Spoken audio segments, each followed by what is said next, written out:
ఒకటే మనం చూసుకోవాలి.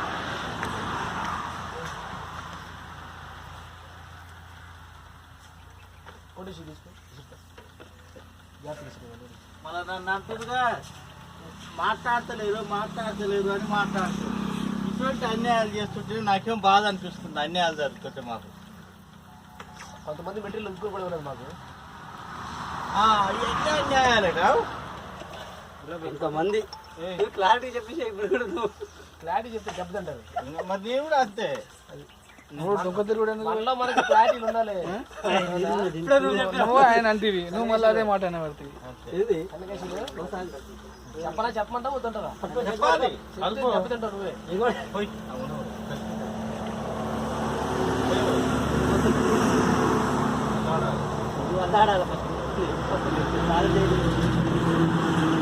అది ఉన్నదేనా అవసరం అనుకుంటే గ్లాస్ ఇంకా సారమైన చేసి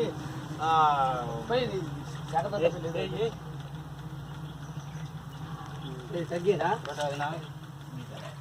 తగ్గి కొంచెం తగ్గించిన పోయి ఎలా పోయి తగ్గించిన ఇళ్ళ పోయా శంకర్ లడక్కర అలబెట్టు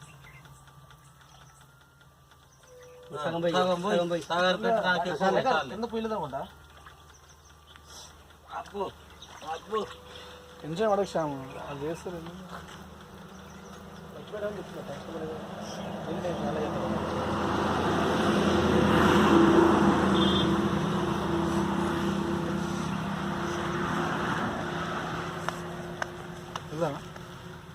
ఉంటారు సార్, మాకు కూడా టైం పాస్. అరే శ్యామ్ సార్ ఏడుస్తున్నాయి ఉంటాయి పోయి పోయి గాని అడుగుతావు. అడిగింది ఎవరు? ఈయన అడిగినా ఈ జగన్ అడిగిందా? అడ్రస్ ఇద్దరు అడిగిరా? అదే ఇద్దరు ఇలా వాయిస్ చూసి ఇలా భాష చూసి వాళ్ళకి అర్థమైంది. వచ్చి రా నేను రోజు చూసుకోండి. ఆంధ్ర నుంచి వచ్చిరట. అన్ని అన్యాయాలే మాకు జరిగేవన్నీ. ఇక్కడి నుంచే మొదలు పెట్టింది అసలు. ఏ గడైనా పోయినా కానీ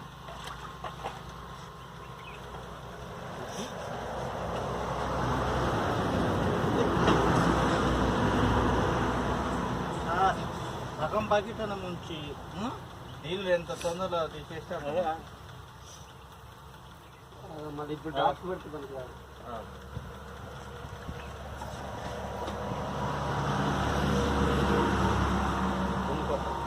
లేదు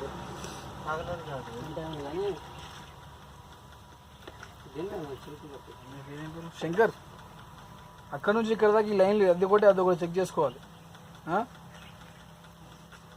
ఇప్పుడు ఆన్ చేసిన వెంటనే దాదాపు నువ్వు ఎంత గంట వస్తుంది ఇలా కన్ఫర్మ్ చేసుకొని నీళ్ళు లీక్ వచ్చినా ఏమొచ్చినా వీడియో కావాలి. ఫోన్ ఉంది ఇదేనా చూసుకోవాలి. వాళ్ళు మాత్రం నువ్వు ఒక్కటి బంద్ చేయదు మాకు తెలియకుండా. వాళ్ళు నేను మీరు చెప్పినాక మళ్ళీ ఏదైనా బంద్ పెట్టినా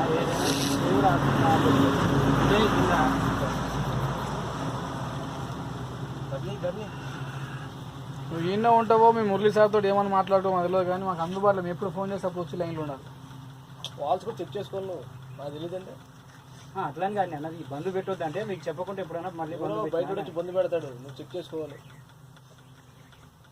చెప్పకూడదు పని అంటే ఇప్పుడు మొన్న అదే ఏముంది అది కొత్తగూడెం దగ్గర వాళ్ళు క్లోజ్ చేసి క్లోజ్ ఉంటుంది. వాళ్ళు చెప్పలేదు నీకు తెలియకుండా ఎవరు క్లోజ్ చేయరు కదా.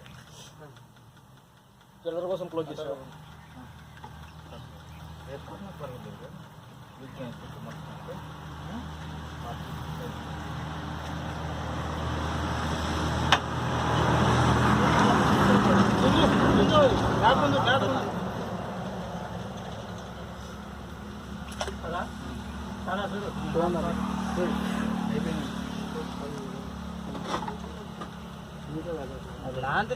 చేతికి ఏమో కట్టినావు, ఏడికి వేసినావు?